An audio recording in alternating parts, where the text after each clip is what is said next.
Claude Lévi-Strauss.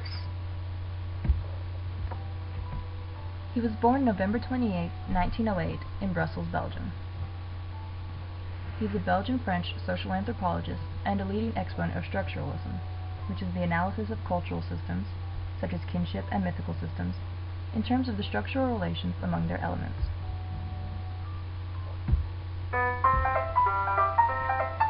Lévi-Strauss originally studied philosophy at the University of Paris from 1927 to 32. But he went on to teach sociology at the University of São Paulo from 1934 to 37, and then to conduct field research on the Indians of Brazil. At the New School for Social Research in New York City from 1941 to 45, he came under the influence of the linguist Roman Jakobson. There he came to see culture as a communication system, analogous to a language, and he created models based on structural linguistics, information theory, and cybernetics to interpret them.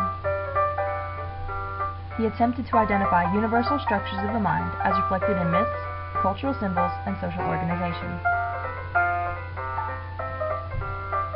Then, from 1950 to 1974, Lévi-Strauss was Director of Studies at the École Pratique des Hautes Études, and in 1959 he joined the faculty of the Collège de France. His ideas. Lévi-Strauss saw cultures as communication systems, and he created models based on structural linguistics, information theory, and cybernetics to interpret them. His structuralism tried to reduce the large amount of information about cultural systems into the things he thought were the essentials, the formal relationships among their elements. He believed that, despite how divergent the patterns may seem in old and new cultures, man's mental structures in bringing order from chaos may come from a common mental code. To him, there were no superior cultures. His belief was that man acts according to a logical structure in his brain. Once this structure's code was discovered, the human sciences could then be as scientific as the natural sciences.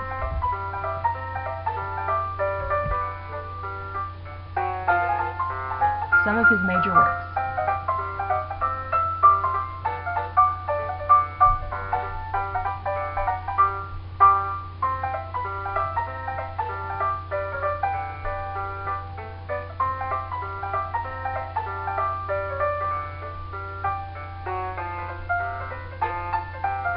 Quick recap.